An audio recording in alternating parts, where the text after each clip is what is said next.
Good morning. I'm Saini at the University of Canberra. I'm speaking with Michelle Grattan in our weekly conversation about politics in Australia. Good morning, Michelle. Hi, Deep. I hope you're staying warm this morning. Indeed. Well, what's happening in the Parliament certainly would warm you up. The week of Parliament opened last week, but it took a while to get anything on the policy started. Can you walk us through those proceedings, please? Obviously, the first week has a lot of ceremony around the opening, and also additionally this week there were the tributes to the late Bob Hawke, and that took a day. But when the action really started on Thursday, it was pretty intense. The government had found time on Tuesday to introduce its tax package to the House of Representatives, get that through, and then it was in the Senate on Thursday and it was full steam ahead. Agreements had been negotiated with the key crossbenchers, and of course, as we know, the package got through in full.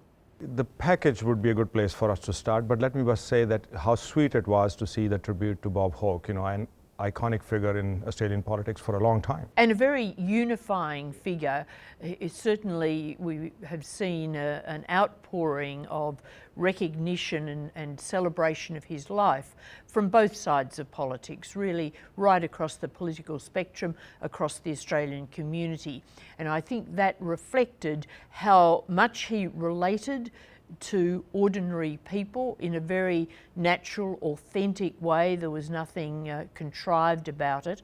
And also how what his government did has been seen as important for Australia, for the Australian economy. Again, right across the spectrum, there's been that recognition. It was more divisive at the time, there were more arguments at the time, but in retrospect, people know that that government did a lot of good. Yeah, and it was in what happened in the Parliament, I thought represented best there is about this country. Yes, and we see so much of the bad side of the Parliament that it is good to see when it's unified and recognising a much respected figure. So coming back to your comment on the package, the government's tax cut package of $158 billion got through the Senate, but it got through the Senate by making a deal with Jackie Lambie.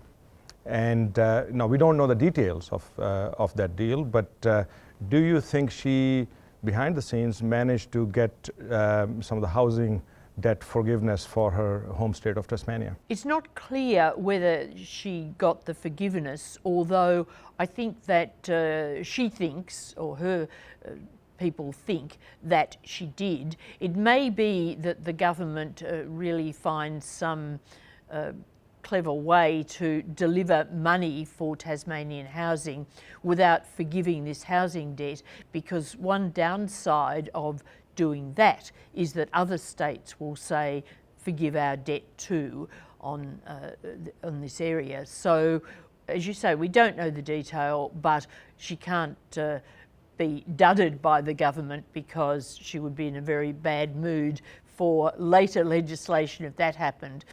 One interesting aspect of this was that we saw Centre Alliance, the old Nick Xenophon team, which has two senators, really working together in a consultative way with Jackie Lambie. Now, this is not an alliance between that party and Jackie Lambie, but it's an agreement that they will consult each other on legislation, see if they're on the same page, and therefore have a sort of an ongoing relationship.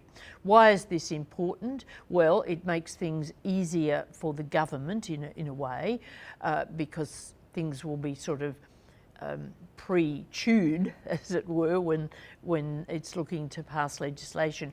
But also, Jackie Lambie was a very volatile figure in the Parliament before, and I think that she felt isolated, alienated, not respected. Of course, she came from the old Palmer United Party, and if she has this talking agreement, as it were, with Centre Alliance, I think that she will feel better about her situation and therefore be easier for the government to deal with. Now, this was just first, for now, the first round of horse trading, if you want to call it that. The government does not want to call it that. So let's it not call wants to pretend that really these things are all separate, but we know there was horse trading. Yeah.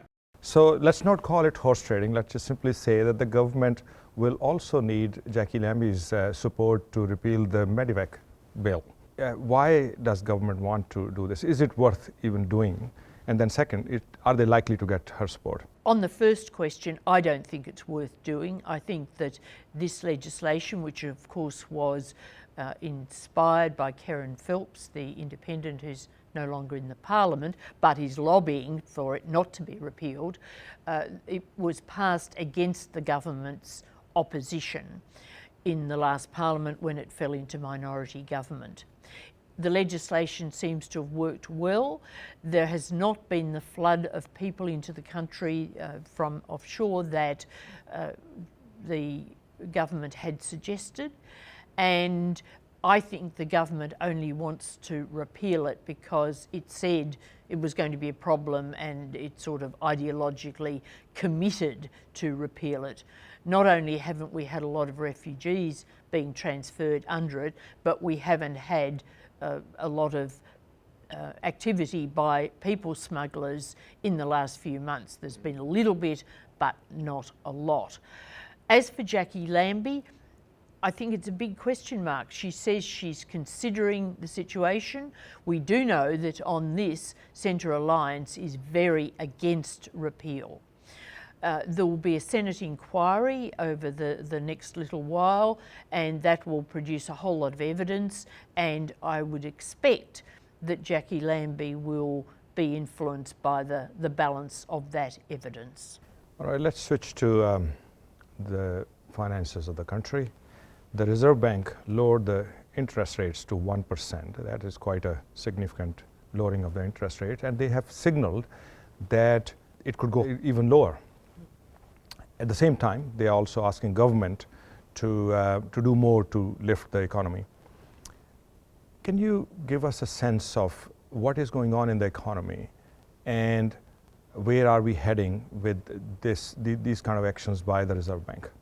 This was the second lowering in a row, so it reflected the fact that the Reserve Bank is really concerned about the slowdown in the economy. The growth rate now is quite low, and of course the international situation is very uncertain with the trade war. There's something of a pause after the G20, but nevertheless we don't know where that will go in the longer term, and that has implications for the Australian economy. Now, the Reserve Bank's message has been that the tax cuts will be good to provide some stimulus, but that the government needs to do more. It needs to do more on infrastructure to create activity to drive down unemployment further, and it needs to do more on economic reform to boost productivity. It's really interesting that the Reserve Bank is being so out there on these issues. The governor of the Reserve Bank used to be a bit like a Trappist monk, not talking much at all, but now the present governor is talking in all sorts of forums, and his message is the same: do more. Now, we don't know how long it will take for the government to respond to this, and I guess it'll depend on how the figures go from now on, because of course the fact that the election has produced more certainty does affect economic confidence, business confidence, and so on. But nevertheless, I think that the major problem that the government faces in the next half year or so will be the economy and how to just get it moving faster. Well, we'll wait and see. The immediate thing to watch would be what's happening in the Parliament, and long term we will have to watch the economy of the country. We'll be certainly discussing these things again, but for now you have a lovely day and a lovely weekend, and I'll see you next Friday. Thank you, Deep. Look forward to it.